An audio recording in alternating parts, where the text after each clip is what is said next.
कानपुर के जिस वकील ने दिखाई योगी सरकार को आग, उसके कामों का होगा हिसाब। योगी सरकार ने कर ली पूरी तैयारी, अब मिट्टी में मिलेगा साकेत दरबार किला। अखिलेश यादव ने भी उठा दिए सवाल, कार्रवाई को लेकर पुलिस प्रशासन तैयार। बुलडोजर को लेकर अखिलेश ने कर दी ऐसी मांग, वकील के करीबियों की हालत खराब। वकालत की आड़ में वकील अखिलेश दुबे पर गलत कामों के बड़े आरोप हैं, जिस पर अब योगी ने ऐसा एक्शन लेने की तैयारी की है जिसने करीबियों की रातों की नींद उड़ा दी है। उधर अखिलेश यादव ने सवालों के साथ सरकार को घेरा, इधर योगी ने तुरंत एक्शन लेने की बात कह दी है, जिसके बाद अधिकारियों ने तो कमर कस ली। खबर तो ये तक है कि अब जल्द ही वकील के साकेत दरबार का किला ढलने वाला है, जिसने सबको हैरान कर दिया है, क्योंकि ये वही किला है जहां से बड़े बड़े लोगों के खिलाफ साजिशें रची जाती थी। यहां तक कि कई पुलिस अफसर भी यहां पर हाजिरी लगाते थे, जिनके खिलाफ जल्द सरकार कार्रवाई कर सकती है। लेकिन अभी अखिलेश दुबे पर बड़ा एक्शन तय माना जा रहा है। खबरों की माने तो केडीए यानी कि विकास प्राधिकरण और जिला प्रशासन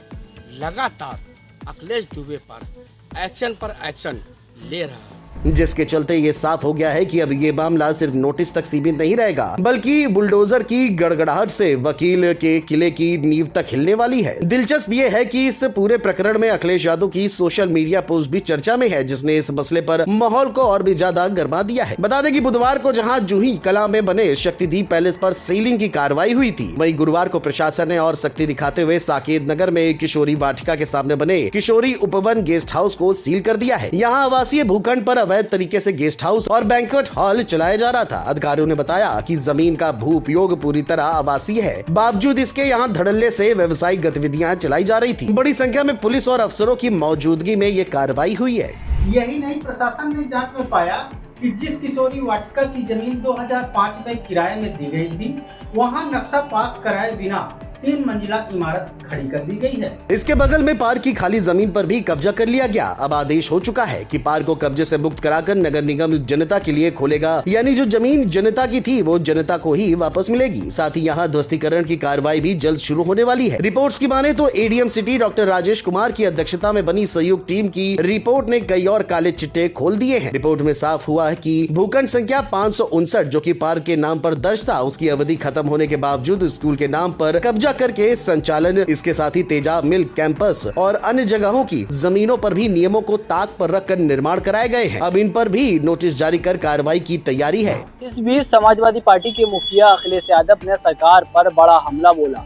उन्होंने लिखा है, इसे कहते हैं ड्रोन और दूरबीन तले अंधेरा। अखिलेश यादव ने कहा कि भाजपा सरकार का ये दावा झूठ है कि उत्तर प्रदेश माफिया मुक्त हो गया है। सच्चाई तो ये है कि माफिया भाजपा युक्त हो गया है। अब देखना ये होगा कि गंभीर आरोपों में संलिप्त भाजपाइयों पर बुलडोजर चलेगा या फिर लूट में हिस्सेदारी निभाई जाएगी। माना जा रहा है कि इस पोस्ट ने प्रशासनिक कार्रवाई पर और दबाव बनाया है, जिसके चलते अफसर अब पूरी तैयारी के साथ अवैध निर्माणों को जड़ से उखाड़ फेंकने में जुट गए हैं। इस मामले में कानपुर डीएम जितेंद्र प्रताप सिंह का कहना है कि ज्यादातर कब्जे पार्क की जमीनों पर पाए गए हैं और अवैध निर्माण का कोई रिकॉर्ड केडीए के पास उपलब्ध नहीं है। ऐसे में अब इन इमारतों का ध्वस्तीकरण कर जनता को उसका हक लौटाया जाएगा। जो मामले कोर्ट में लंबित है उनका भी जल्द निस्तारण कराकर बुलडोजर चलाने की तैयारी है। कुल मिलाकर कानपुर का वो दौर अब खत्म होने वाला है, जब रसूख और पैसे के दम पर पार्कों और सरकारी जमीन पर कब्जा कर महल खड़े कर दिए जाते थे। आज हालात ये है कि वकील का किला भी मिट्टी में मिलने जा रहा है और जनता तालियां बजा रही है। अब देखना बस इतना है कि बुलडोजर पहले गेस्ट हाउस की दीवार गिराएगा